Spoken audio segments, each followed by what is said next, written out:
What's up, everybody? Hey, Jordan. Thanks for joining us today. We will go right back over to Greg Barnes. Go ahead. Hey, Jordan, just kind of wanted to get your thoughts on the game film from Virginia Tech and how you feel like the offensive line played and kind of what some of the issues were.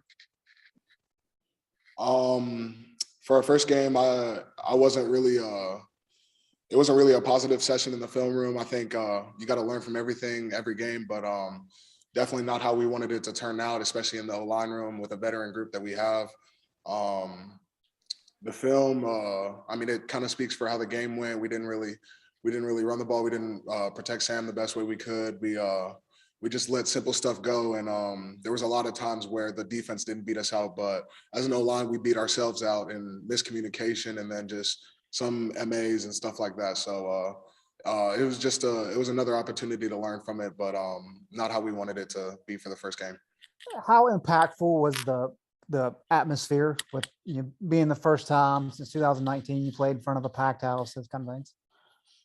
The atmosphere was it was great. The VTech really showed out. The stadium was packed. I love playing in big games, big atmospheres, big stadiums. It's something I've always loved to do, but I can't speak on everybody else. It's just the way it goes sometimes. Sometimes it affects people, sometimes it doesn't. But they definitely had an effect in the crowd on third downs and stuff like that. It was really hard to hear out there, hear the clap, hear Sam's checks, but it just all ties back into communication, and the crowd showed out, definitely.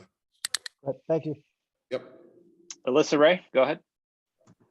For Sam to get sacked 6 times, do you guys kind of take responsibility for that or internalize that at all? And does that motivate you to just kind of go out there and try to play your best to protect your guy?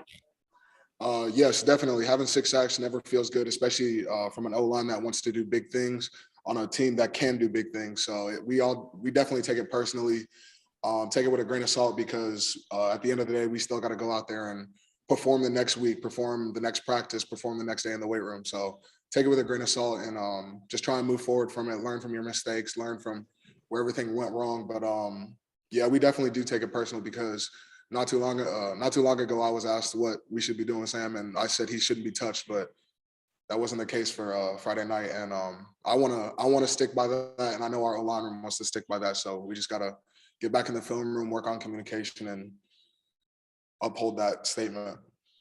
Can you also just speak to the Virginia Tech defense? I mean, that was not the same defense that we saw a year ago.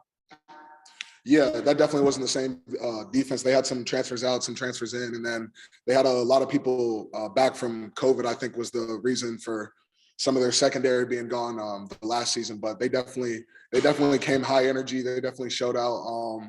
They brought a lot of stuff that we did see on film, but they brought it from the first quarter to the last. And respect to them, respect to their DC. Yeah, we knew the interior D line was going to be really their biggest effect on the D line, I guess. And it turned out that 11 had a field day too, so he was all over the field. He was flying around. They all flew around. They were just moving real fast paced. They were well coached. Ross Martin. Hey, Jordan, in the film sessions and with the coaching from Longo and Coach Cyril's, I mean, what has been the major issue you think that was revealed? And is this something that can be fixed in one game, or is it something that just takes time to fix?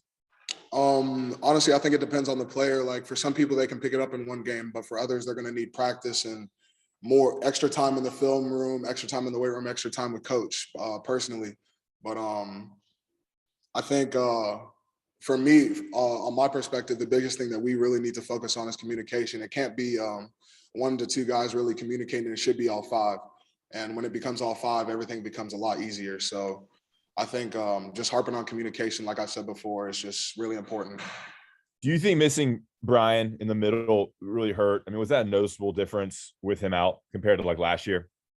Yeah, well, definitely, just because y'all, I know there's been talks about the cohesiveness of the unit and the maturity in the room, and Brian's a big part of that. I mean, he's been here just as long as I have, and he's killed the playbook ever since I've been here. So having him out there is like it's like having another Sam, and it's awesome. I think it was definitely missed, but at the same time, it's always next man up, and we especially in the line room when we're trying to rotate guys a lot. So it's always next man up, and we just gotta get back to it, get back to communicating.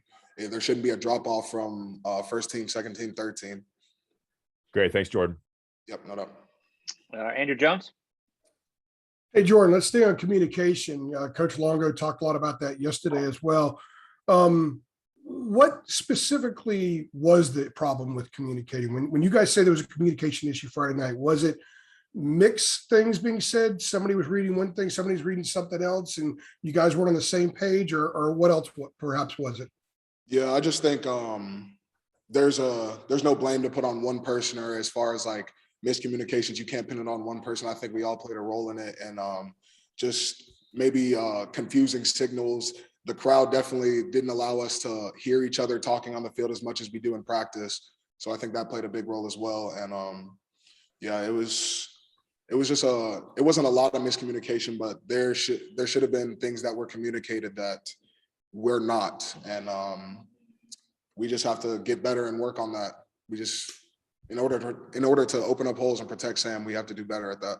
And regardless of the next opponent, whether it's Georgia State or whoever else, how important is communication being a point of emphasis this week and putting that to test Saturday night, regardless of the opponent, that you guys are much cleaner with the communication?